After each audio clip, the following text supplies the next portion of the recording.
khotbah bersiri supaya dia melanjutkan dia. Jadi konteks firman Tuhan yang dia beri ini di dalam Wahyu pasal 2. Ya. Wahyu pasal 2. Saya tanya pastor, ada tema apa? Ada Ibu. Jadi kamu bawa yang dari ini, alah, itulah yang saya tidak suka pastor. Saya bilang dikawal. Tapi kita harus belajar tunduk, ya, tunduk dengan otoritas yang ada di atas kita. Mari kita membuka di dalam Wahyu pasal 2.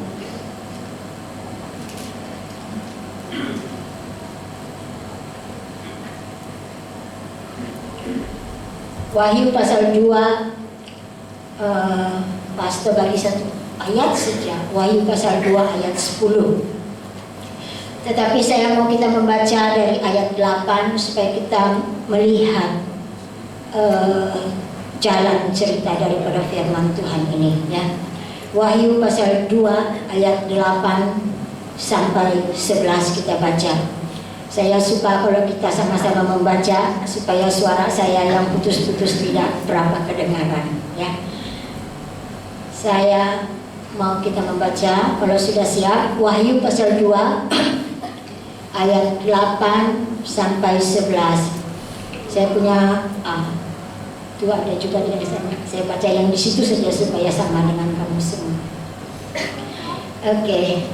1, 2, 3. Dan tuliskanlah kepada malaikat jemaat di Smyrna, inilah firman dari yang awal dan yang akhir, yang telah mati dan hidup kembali.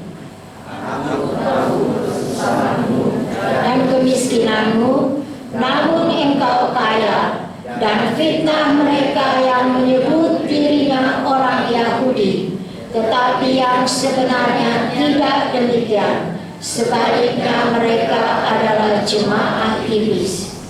Jangan takut terhadap apa yang harus engkau derita.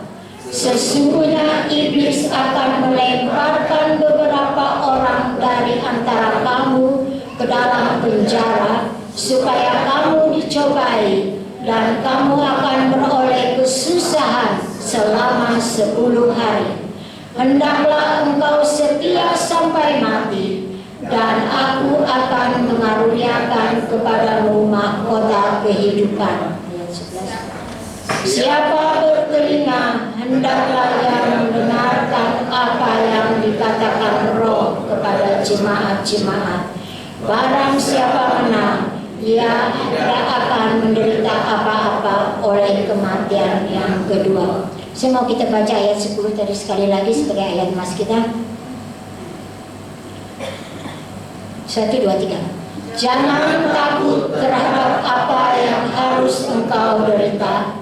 Sesungguhnya iblis akan melemparkan beberapa orang dari antara kamu ke dalam penjara, supaya kamu dicobai, dan kamu akan beroleh kesusahan selama 10 hari. Hendaklah engkau setia sampai mati, dan aku akan mengaruniakan kepadamu mahkota kehidupan. Ya. Saya tanya pastor apa tajuk khotbah dia untuk bulan ini.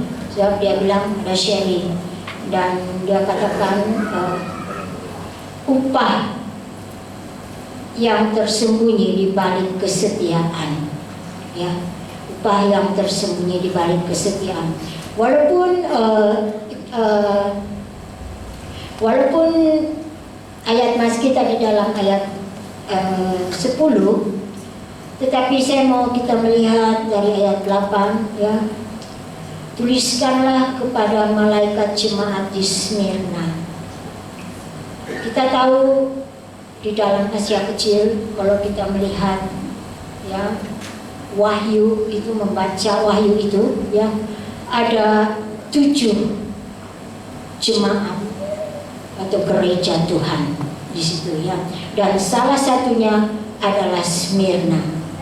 Smyrna ini berakar kata dia daripada mir, atau dalam bahasa Inggris atau dalam bahasa Indonesianya mur. Ya. Mur adalah satu rempah ya yang rasanya pahit. Ya. Tetapi kalau dibakar dia akan memberikan keharuman. Ya. Dan mur ini di dalam Alkitab ya selalu digunakan untuk membuat campuran rempah-rempah, untuk membuat minyak urapan, ada campuran mur di dalamnya ya. Dan di dalam ayat ini kita melihat ya bahwa Yesus menyatakan diri dia untuk jemaat ini, akulah yang awal dan yang akhir ya. Tuhan menyatakan dirinya kepada jemaat Smyrna, dia yang awal, dia yang akhir. Akulah Alfa, akulah Omega. Ya, berarti hubungan Tuhan dengan waktu itu tidak ada batasnya. Ya, dia adalah kekal dari awal, kekal sampai akhir. Ya, dia tidak dibatasi oleh waktu. Sebab itu dia adalah Allah yang berkuasa dan luar biasa. Ya. Dan di situ juga dia nyatakan yang telah mati dan hidup kembali. Kita tahu bahwa Yesus ya karena menderita karena kita, dia mati, dia dikuburkan, tapi dia juga dibangkitkan. Ya. Apa sebab Tuhan menyatakan dirinya sebagai Alfa dan Omega, dan akulah yang hidup, akulah yang mati dan akulah yang hidup kepada jemaat di tempat ini. Ya. Apa sebabnya? Karena Tuhan tahu bahwa jemaat Smyrna, kalau kita baca konteks tadi, adalah satu jemaat yang menderita. Ya.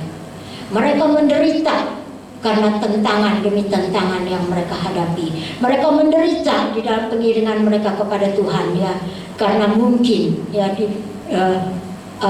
pemimpin-pemimpin atau ahli-ahli Taurat yang ada di sana ya menentang apa yang sedang mereka lakukan. Penderitaan itu, dan Tuhan katakan ya, di dalam ayat 9 ya, Tuhan menyatakan dirinya, dia meletakkan dirinya kepada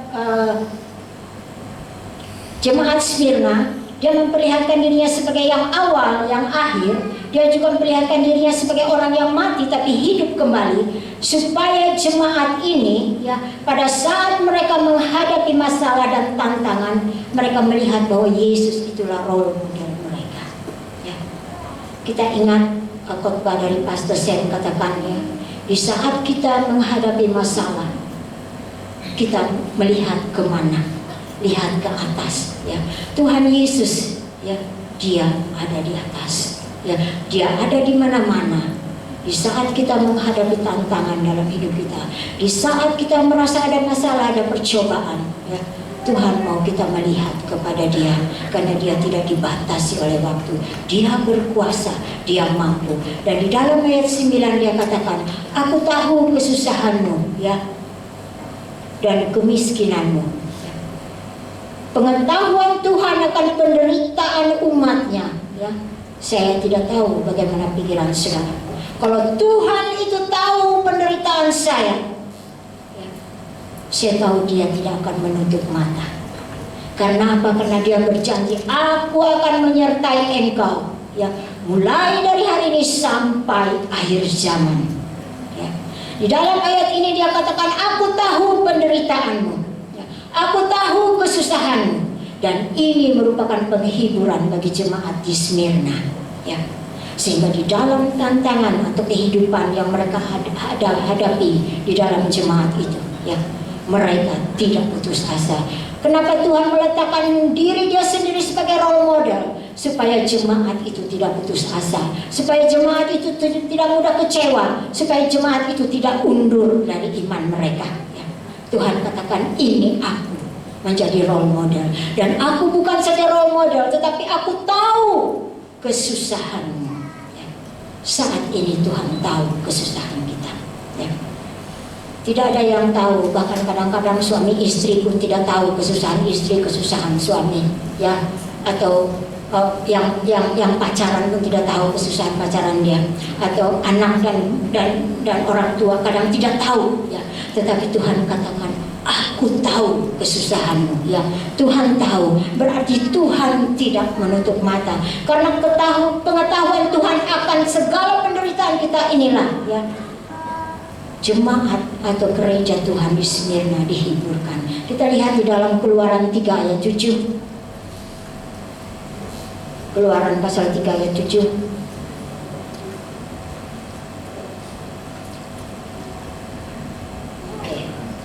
Dan Tuhan berfirman, aku telah memperhatikan dengan sungguh kesengsaraan umatku di tanah Mesir, dan aku telah mendengar seruan mereka yang disebabkan oleh pengerah-pengerah mereka, yang aku mengetahui penderitaan mereka. Tuhan tahu penderitaan kita ya. Dia mendengar, dia memperhatikan, dia melihat, dia tidak tutup mata ya. Dan kalau Tuhan tahu ya, kalau kita memanggil dia, berharap kepada dia, mungkin di saat kita berdoa kepada Tuhan tidak instan pertolongan itu datang, tapi satu yang kita tahu, kita tidak sendiri ya. Tuhan berkata, aku beserta dengan engkau ya, sampai pada akhir hidup kita ya. Tuhan beserta dengan kita ya. Pengetahuan Tuhan akan umatnya ya, memberi upah yang tepat bagi umatnya ya. Tuhan tahu saat ini apakah engkau setia kepada dia ya? Apakah engkau patuh akan dia, apakah engkau tunduk dan takluk kepada dia ya. Mungkin kita berkata, saya sebagai pemimpin gereja, di gereja saya pemimpin, tapi di luar tidak ada yang melihat saya ya. Saya boleh menyimpang sedikit, tetapi Tuhan katakan, aku tahu. Dan kalau Tuhan tahu, dia akan memberikan kita upah seturut ya dengan perlakuan kita. Kita melihat di dalam Yesaya 61 ayat 8. Yesaya 61.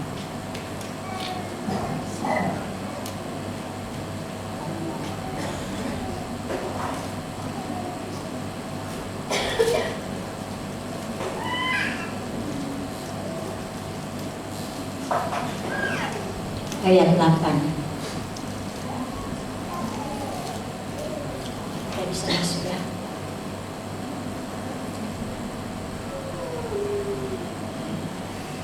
Mulai dari ayat 7. Kita baca bersama-sama. Yesaya 61 ayat 7, 8, 9 ya. 1, 2, 3. Sebagai ganti bahwa kamu mendapat malu 2 kali lipat, dan sebagai ganti noda dan ludah yang menjadi bagianmu, kamu akan mendapat warisan 2 kali lipat di negerimu, dan sukacita abadi akan menjadi kepunyaanmu. Ayat 8. Sebab aku Tuhan mencintai hukum dan membenci perampasan dan kecurangan. Aku akan memberi upahmu dengan tepat dan akan mengikat perjanjian abadi dengan kamu. Ayat 9. Keturunanmu akan terkenal di antara bangsa-bangsa, dan anak cucumu di tengah-tengah suku-suku bangsa, sehingga semua orang yang melihat mereka akan mengakui bahwa mereka adalah keturunan yang diberkati. Di saat Tuhan tahu keadaan kita, kehidupan kita ya, Tuhan tidak hanya tahu, tetapi dia juga bersedia untuk memberkati. Tetapi di dalam ayat 8 tadi dikatakan, berkat itu hanya tercurah sesuai dengan kebenaran hidup kita ya. Mungkin orang lain tidak melihat tindakan dan perbuatan kita, tetapi Tuhan katakan, mata Tuhan ada di segala tempat, melihat yang baik dan yang jahat. Kalau saya tidak silap di dalam Amsal itu, tapi saya lupa ayat berapa ya. Mata Tuhan ada di segala tempat untuk melihat yang baik dan yang jahat ya. Saudara mungkin boleh lari atau boleh terlepas dari pandangan pastor atau kawan-kawan yang lain, tetapi kita tidak pernah terlepas dari pandangan Tuhan. Dan Tuhan katakan untuk orang yang setia, Dia akan memberi upah dengan tepat.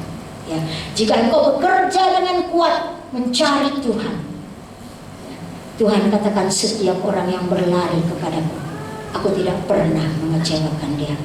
Ya. Setiap orang yang berharap kepadaku, aku tidak akan membiarkan dia. Ya. Karena aku adalah Allah yang kasih. Di dalam ayat 8 tadi dia katakan, Dia akan memberi kita upah, ya, dengan tepat. Ya. Jadi setiap dari pribadi kita akan mendapat upah yang berbeda. Ya. Tuhan akan memberi seturut kehendak Dia, menurut kehidupan kita. Karena Tuhan menuntut anak-anaknya untuk belajar hidup kudus di hadapan hadirat Tuhan. Ya. Siapakah ya contoh di dalam Alkitab yang menjadi atau yang mendapat upah seperti ini? Saudara boleh lihat di dalam Kejadian 22, dia adalah Abraham. Ya. Abraham adalah orang yang taat kepada Tuhan. Ya. Dia patuh, dia taat kepada Tuhan. Sehingga waktu Tuhan katakan korbankan anakmu, dia bersedia mau mengorbankan anak dia. Walaupun anak itu cuma satu, tapi karena itu yang Tuhan minta, dia bersedia memberinya. Tetapi di saat pisau diayunkan, malaikat Tuhan berteriak, salurkan kembali pisau itu. Ya. Di saat kita merasa tidak ada jalan lagi, ini saja Tuhan aku punya, tapi karena Engkau minta, ya, aku berikan. Tapi Tuhan katakan tadi, aku adalah Allah yang luar biasa. Ya. Dia membiarkan cobaan demi cobaan, ya, menekan atau menimpa kehidupan kita dengan satu tujuan, supaya kita disempurnakan. Tuhan tidak mau, ya, kita hidup menjadi anak yang cengeng. Kita hidup tinggal sebagai anak yang menjadi bayi, ya, yang selalu minum susu. Ya. Sebab itu Tuhan mengizinkan percobaan demi percobaan datang kepada kita dengan maksud supaya iman kita dikuatkan, ya, supaya iman kita diteguhkan, supaya kita tidak mengharapkan kekuatan kita, tetapi Tuhan yang ada bersama dengan kita menjadi kekuatan kita. Ya. Di dalam ayat 9 tadi kita katakan aniaya dan kemiskinan. Ya, wahyu tadi. Kita kembali kepada wahyu tadi. Ya. Tuhan melihat, ya, kesusahan jemaat Smyrna ini. Ya. Mereka dianiaya, ya, dan di dalam aniaya ini, ya, aniaya ini mungkin merupakan tentangan terhadap apa yang mereka lakukan untuk Tuhan. Mungkin ada pemimpin-pemimpin gereja saat itu ataupun jemaat-jemaat, ya, yang tidak suka dengan apa yang jemaat Smyrna lakukan. Ya. Dan mungkin juga di dalam ayat itu juga dikatakan bahwa kemiskinan menimpa mereka. Mungkin selepas mereka dianiaya, apa yang ada pada mereka pun dirampas. Ya. Biasanya kalau kita hanya menghadapi aniaya, kita masih punya harta dan keuangan, kita belum terasa berat, kita belum terasa beban, karena kita masih ada pegangan uang dan harta kita. Ya. Tetapi kalau kita melihat jemaat Smyrna ini, ya, dia semua diambil daripada dia. Ya. Mereka dianiaya, ya, dan mereka dirampas. Ya. Sehingga mereka mengalami kemiskinan. Tetapi apa penghiburan daripada Tuhan? Ya, di dalam ayat itu dikatakan, aku tahu kesusahan dan kemiskinanmu, namun engkau kaya. Ya. Itulah perkataan Tuhan yang disampaikan melalui Rasul Yohanes kepada jemaat Smyrna. Ya. Engkau kaya, kata Tuhan. Apa yang Tuhan maksud kaya di sini? Ya. Iman mereka. Mereka tidak berganjak walaupun mereka diancam. Mereka tidak berganjak walau apapun yang ada pada mereka diambil. Mereka tetap mengharapkan Tuhan, karena mereka sudah melihat bahwa Tuhan itulah yang jadi role model di dalam kehidupan mereka, di dalam jemaat mereka. Ya. Miskin tapi kaya. Ya. fitnah dan hujah, ya, bukan menyerang tubuh kita. Ya, di dalam ayat ini dikatakan, dan fitnah mereka yang menyebut dirinya Yahudi. Fitnah itu yang menyerang jiwa kita. Iblis dia tidak mau hanya menyerang tubuh kita, merampas apa yang ada pada kita seperti apa yang ada pada Ayub, ya. Kita lihat semua dirampas. Tetapi dia juga menyerang kita dengan hujat, dengan fitnah. Dan kalau fitnah itu masuk dalam kehidupan kita, dia bukan merusak tubuh kita, tapi jiwa kita. Jiwa kita, ya. Jiwa kita dirusak. Iblis tidak berhenti untuk menggocok atau merusak anak-anak Tuhan. Berbagai cara dia buat, tetapi Smyrna, ya, mereka tetap berpegang kepada Tuhan. Ya. Orang yang merusak, siapakah orang yang merusak itu? Di dalam ayat 9 ini juga dikatakan mereka menyebut diri orang Yahudi. Ya. Kalau kita baca di dalam ayat Alkitab, ya, orang Yahudi ini siapa? Adalah orang yang mengaku bahwa mereka adalah anak Tuhan. Jadi kalau saudara menghadapi masalah, menghadapi tantangan, menghadapi fitnah, ya, dan menghadapi apapun juga, ya, jangan takut, ya, karena Tuhan berjanji dia ada beserta dengan kita selagi kita dekat kepada Dia, selagi kita berharap kepada Dia. 2 Timotius 3 ayat 12 itu dikatakan, 2 Timotius 3 ayat 12. Saya minta maaf kalau saya baca bawa Alkitab, bawa firman Tuhan, saya selalu bawa kita ke dalam banyak ayat, karena saya tidak mau kita memikirkan bahwa itu adalah kata-kata saya, tetapi semua yang saya katakan ada di dalam Alkitab. Memang setiap orang yang mau hidup beribadah di dalam Kristus Yesus akan menderita, ya. Sebagai anak Tuhan, Tuhan tidak berjanji bahwa kita lepas dari penderitaan. Tuhan tidak berjanji bahwa kita bebas kalau kita ikut Dia, ya. Tetapi 2 Timotius 3 ayat 12 katakan, setiap orang yang mau hidup beribadah di dalam Kristus akan menderita aniaya. Ya. Siapkan hati kita untuk penderitaan demi penderitaan. Tuhan katakan, pikul salib, ikut aku. Tuhan tidak katakan pikul salib dan kamu jalan sendiri, tetapi Tuhan katakan pikul salib, ikut aku. Kenapa Tuhan mau kita ikut Dia? Ya, karena Dia katakan, akulah jawaban dalam semua masalah dalam kehidupan kita. Ya. Mungkin kita katakan, Tuhan saya berat, saya tidak boleh angkat, sudah saya tidak boleh angkat Tuhan, saya berat. Ya. Saya dipermalukan, saya dikecewakan Tuhan. Ya, saya tidak tahu. Tapi Tuhan katakan, datang kepadaku, marilah kepadaku hai kamu yang berlelah dan bertanggungan berat, kata Tuhan, ya. Aku akan memberi sentosa kepadamu. Itu ayat katakan 2 Timotius 3 ayat 12, bahwa setiap orang yang mau beribadah kepada Tuhan, ya, harus siap memikul salib, harus siap menderita, harus siap, ya. Tetapi kita tahu bahwa kesiapan kita tidak sendiri, ada Tuhan yang beserta dengan kita. Yakub 1 ayat 2 sampai 14. Yakub 1 ayat 2 sampai 4. Yakub pasal 1 ayat 2 sampai 4.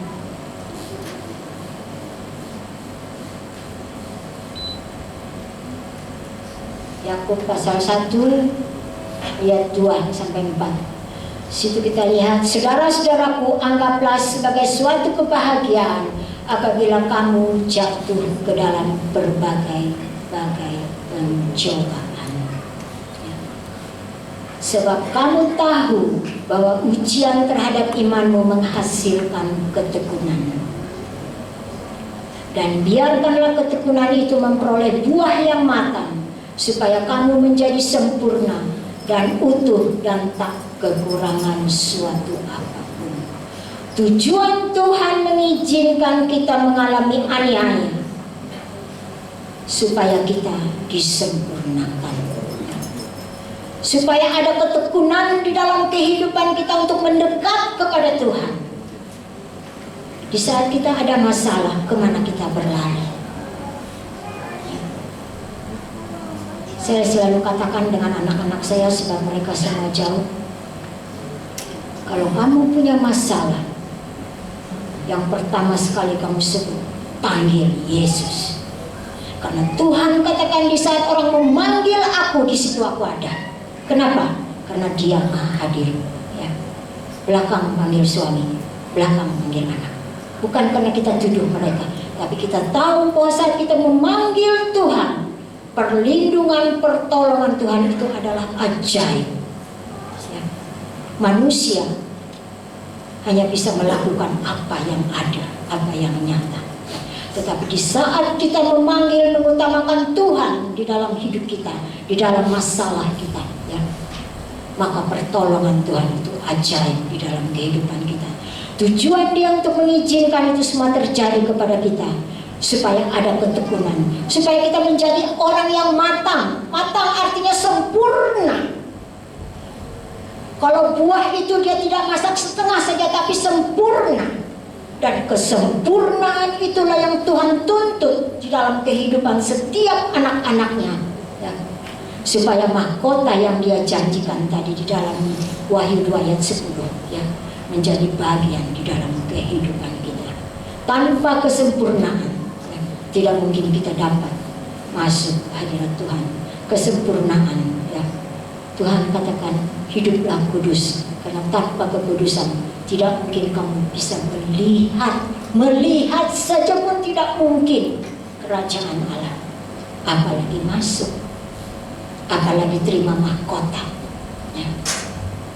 Tapi Tuhan begitu kasih akan kita, ya. Dia tinggalkan firman-Nya kepada kita, menjadi satu panduan di dalam kehidupan kita, ya, supaya kita belajar hidup kudus ke hadapan hadirat Tuhan. Bagi bapak-bapak, ibu-ibu, ya, para orang tua, jika selama ini kita menyimpang dari kehendak Tuhan, Tuhan mau kita kembali kepada Tuhan. Bagi kaum remaja, bagi kaum muda, ya, jika selama ini tindakan kita, kata-kata kita sering kali menyakitkan sesama, menyakitkan hati Tuhan, Tuhan mau kita kembali kepada Tuhan. Belajar, ya, belajar hidup kudus lewat sikap, tindakan, kata, dan perbuatan kita, ya. Dan di situ Dia katakan juga di dalam ayat 10, ya, tadi ayat emas kita, jangan takut terhadap apa yang harus engkau derita. Kenapa Tuhan katakan jangan takut, ya?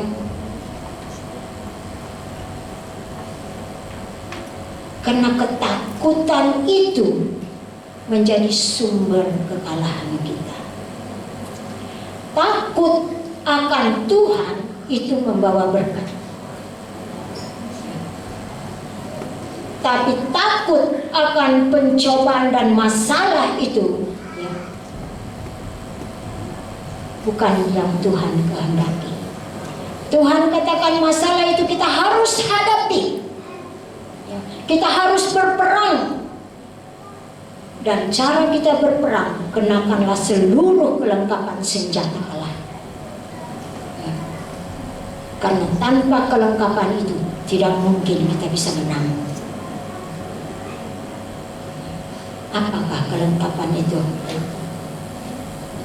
Tuhan katakan, tekun mencari aku melalui firman-Ku, tekun berdoa, tekun memuji Tuhan, belajar hidup kudus kepada Tuhan.